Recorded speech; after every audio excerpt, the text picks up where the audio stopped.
Credit, Asha World. George Gurdjieff developed stop method that we used to play in our childhood. Anyone of the group who is part of this play during school time or outside just needs to shout stop. And everyone is the group has to remain standstill till next instruction of relax or ease. This was a meditation technique is known to me very recently. Osho replying to a question in Unio Mystica Volume -1, Chapter 4, A Petal of Exceeding Beauty. Question 3. Why did the Sufis say that man is a machine? Man is a machine, that's why. Man as he is utterly unconscious. He is nothing but his habits, the sum total of his habits. Man is a robot. Man is not yet man, unless consciousness enters into your being, you will remain a machine. That's why the Sufis say man is a machine. It is from the Sufis that Gurdjieff introduced the idea to the West that man is a machine. It is very rarely that you are conscious. In your whole 70 years' life, if you live the ordinary so-called life, healthy and whole within and without, with no pain of growth, with no pain within you of a growing pearl of exceeding beauty, then you will not know even 7 moments of awareness in your whole life. And even if you know those 7 moments or less, they will be only accidental. Sufis believe that every person attains to no mind state or moments of awe or aha moment state 7 times or less so that journey inward could begin to get more such moments. For example, you may know a moment of awareness if somebody suddenly comes and puts a revolver on your heart. In that moment, your thinking, your habitual thinking, stops. For a moment you become aware, because it is so dangerous, you cannot remain ordinarily asleep. In some dangerous situation you become aware. Otherwise you remain fast asleep. You are perfectly skillful at doing your things mechanically. Just stand by the side of the road and watch people, and you will be able to see that they are all walking in their sleep. All are sleepwalkers, somnambulists. And so are you. 2 bums were arrested and charged with a murder that had been committed in the neighborhood. The jury found them guilty and the judge sentenced them to hang by their necks until dead, and God have mercy on their souls. The 2 bore up pretty well until the morning of the day set for the execution arrived. As they were being prepared for the gallows, one turned to the other and said, "Damn me if I ain't about off my nut. I can't get my thoughts together. Why, I don't even know what the day of the week is." "This is a Monday," said the other bum. "Monday? My God. What a rotten way to start the week. Just watch yourself. Even to the very point of death, people go on repeating old habitual patterns. Now there is going to be no week, the morning has come when they are to be hanged. But just the old habit, somebody says it is Monday, and you say, Monday? My God. What a rotten way to start the week." Man reacts. That's why the Sufis say man is a machine. Unless you start responding, unless you become responsible. Reaction comes out of the past, responses comes out of the present moment. Response is spontaneous, reaction is just old habit. Just watch yourself. Your woman says something to you, then whatsoever you say, watch, ponder over it. Is it just a reaction? And you will be surprised, 99% of your acts are not acts, because they are not responses, they are just mechanical. Just mechanical. It has been happening again and again, you say the same thing and your woman reacts the same way, and then you react, and it ends in the same thing again and again. You know it, she knows it, everything is predictable. I have heard. "Pop," said a boy of then, "how do wars get started?" "Well, son," began Pop, "let's say America quarreled with England." "America's not quarreling with England," interrupted Mother. "Who said she was?" said Pop, visibly irritated. "I merely was giving the boy a hypothetical instance." "Ridiculous," snorted Mother. "You'll put all sorts of wrong ideas in his head." "Ridiculous, nothing," countered Pop. "If he listens to you, he'll never have any ideas at all in his head." Just as the dish-throwing stage approached, the son spoke up again. "Thanks, Mom, thanks, Pop. I'll never have to ask how wars get started again. Just watch yourself. The things that you are doing, you have done so many times. The ways you react, you have been reacting always. In the same situation, you always do the same thing. You are feeling nervous and you take out your cigarette and you start smoking. It is a reaction. Whenever you have felt nervous, you have done it. You are a machine. It is just a built-in program in you now. You feel nervous, your hand goes into the pocket, the packet comes out. It is almost like a machine doing things.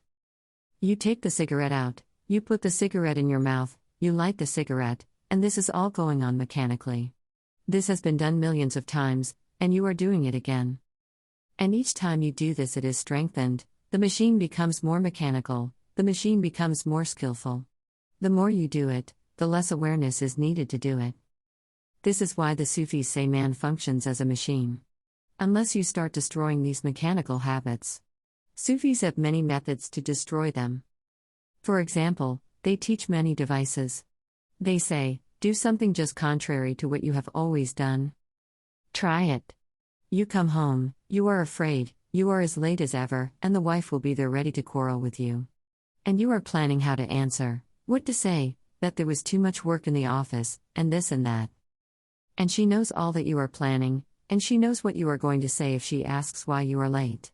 And you know if you say that you are late because there was too much work, she is not going to believe it either. She has never believed it. She may have already checked, she may have phoned the office, she may have already inquired where you are. But, still, this is just a pattern. The Sufis say, today go home and behave totally differently. The wife asks you, where have you been? And you say, I was with a woman making love. And then see what happens. She will be shocked. She will not know what to say, she will not even have any way to find words to express it. For a moment she will be completely lost, because no reaction, no old pattern, is applicable. Or maybe, if she has become too much of a machine, she will say, I don't believe you. Just as she has never believed you. You must be joking. Every day you come home.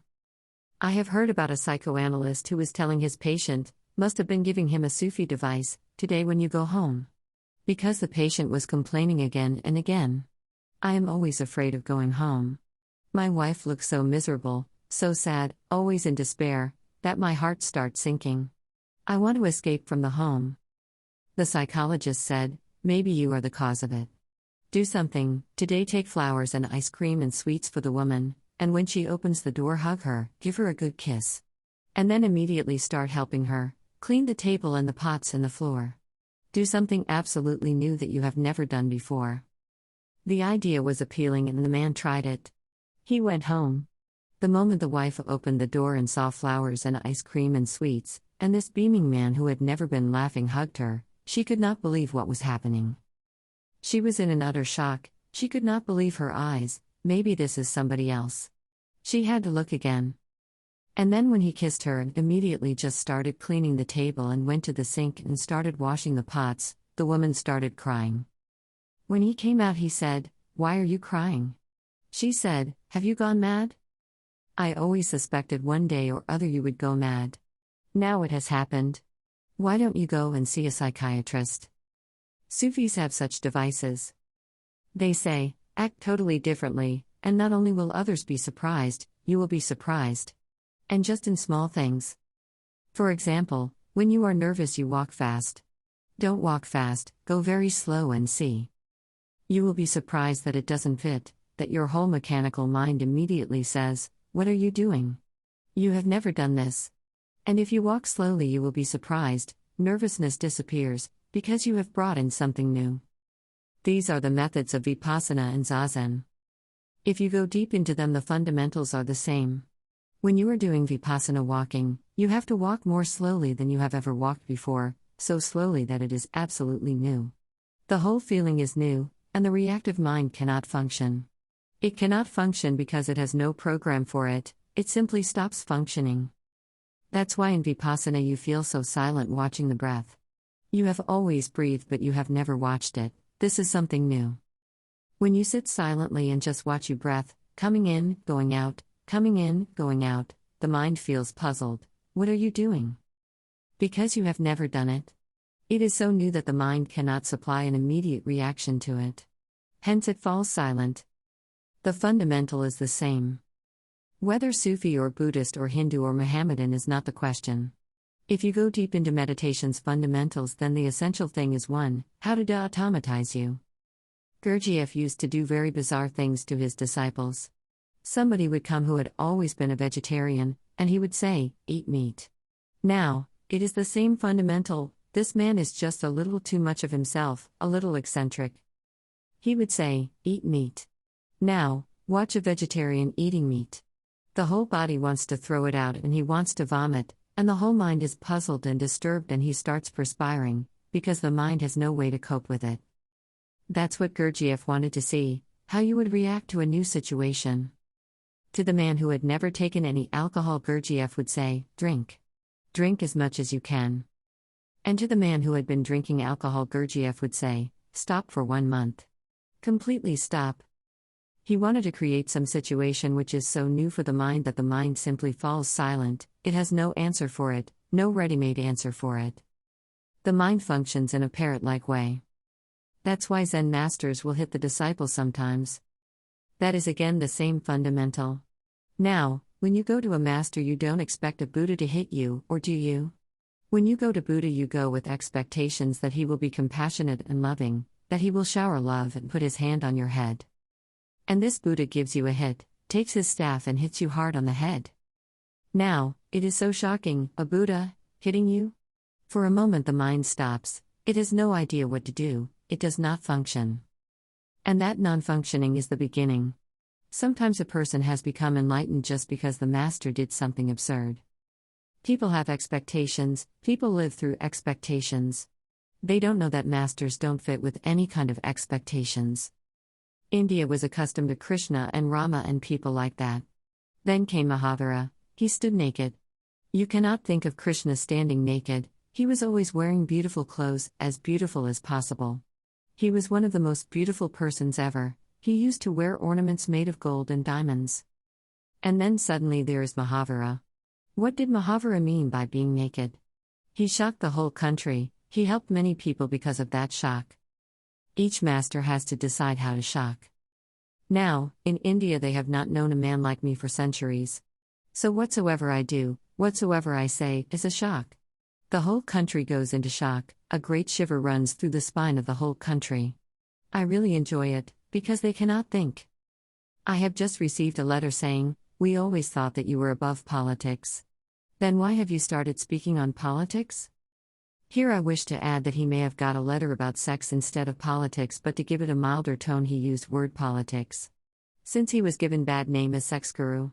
Here a master has freedom to give a harsher tone or milder tone during his talks. That's why, because I am above it. Who else can speak about it? Those who are in it, they cannot speak about it, they are partisans. The man who is on the hilltop has a far better vision of the valley down below. The bird who is on the wing can see all that is happening on the earth, he has more perspective, more vision. I can see in a better way, because I am no more part of the valley. I can see what is happening in the valley, I can see what is happening in New Delhi, because I am far above it. But the Indian mind has its accustomed expectations. A saint is not supposed to speak about politics. But a saint in fact never follows anybody's expectations. I am not here to fulfill your expectations. If I fulfill your expectations, I will never be able to transform you. I am here to destroy all your expectations, I am here to shock you. And in those shocking experiences, your mind will stop. You will not be able to figure it out, and that is the point where something new enters you. So once in a while I say something which Indians think should not be said. But who are you to decide what I should say and what I should not say? And naturally, when something goes against their expectations, they immediately react according to their old conditionings. Those who react according to their old conditionings miss the point. Those who don't react according to the old conditionings fall silent, get into a new space. I'm talking to my disciples, I'm trying to hit them, this way and that. It is all deliberate. When I criticize Morarji Desai, it is not so much about Morarji Desai. It is much more about the Morarji Desai in you, because everybody has the politician within them. Hitting Morarji Desai, I have hit the Morarji Desai in you, the politician within you. Everybody has the politician in them. The politician means the desire to dominate, the desire to be number one. The politician means ambition, the ambitious mind. And when I hit Morarji Desai, if you feel hit and you start thinking, this man cannot be a really enlightened person, otherwise why should he be hitting Morarji Desai so hard? You are simply rationalizing. You have nothing to do with Morarji Desai, you are saving your own Morarji Desai inside, you are trying to protect your own politician. I have nothing to do with Morarji Desai. What can I have to do with poor Morarji Desai? But I have everything to do with the politician within you. The Sufis say man is a machine because man only reacts according to the programs that have been fed to him. Start behaving responsively, and then you are not a machine. And when you are not a machine, you are a man, then the man is born. Watch, become alert, observe, and go on dropping all the reactive patterns in you. Each moment try to respond to the reality, not according to the ready-made idea in you but according to the reality as it is there outside. Respond to the reality. Respond with your total consciousness but not with your mind. And then when you respond spontaneously and you don't react, action is born. Action is beautiful, reaction is ugly. Only a man of awareness acts, the man of unawareness reacts. Action liberates. Reaction goes on creating the same chains, goes on making them thicker and harder and stronger. Live a life of response and not of reaction. There are others ways to grow awareness or conscious action in our life. Here is what I found miraculously helpful to me and to many. One needs to keep trying till he or she discovers the way that suits best and gives king results. Awareness meditation is the way worked for me, and I tried it first during brushing my teeth in the morning after trying 8 to 10 meditations over a period of 15 years. So there is no need to reinvent the circle for you. Maybe you too find it suitable otherwise. With dynamic meditation and or Kundalini in the evening it is suitable for most of the people. There are 110 other meditation techniques discovered by Indian mystic Gorakhnath about 500 years before and further modified by Osho for contemporary people that one can experiment, and the suitable one could be practiced in routine life. Osho International Online, OIO, provides facility to learn these from your home, through Osho Meditation Day at €20 per person. OIO rotate times through 3 time zones: NY, Berlin and Mumbai. You can pre-book according to the convenient time for you. Osho International Online, OIO, provides facility to learn these from your home apart from above. 1. There is Osho Evening Meeting streaming which can be accessed every day at local times starting 6:40 p.m., of which Osho says that he wants his people to view it all over the world, and these days it is possible, and 16 of the meditations mostly with video instructions and so much more on osho.com/meditate. 2. There is a 7 days free trial also for people who would like to first try it out. This is an opportunity for learning and knowing Osho through these sannyasins who lived in his presence and brought to life his words in best possible quality in all formats. Disciples of Jesus left him alone in last minutes, but Osho's disciples remained with him till he left his body willingly after working, till last day, for all of us to get enlightened. Jesus tried hard till last minute, before being caught, to teach meditation to his disciples. As per St. John's Gospel, Jesus used word sit to transfer his meditative energy to them and went on to pray God, but on returning he found them sleeping. He tried 2 times again but in vain. Even today Zen people use word sit for meditation, and they're saying sit silently, do nothing, season comes and the grass grows by itself green. Hi. I write my comments from my personal experiences of my inner journey. This post may include teachings of mystics around the world that I found worth following even today. For more about me and to connect with me on social media platforms, have a look at my Linktree website for connecting with my social media links, or subscribe my YouTube channel and or listen to the podcasts, etc.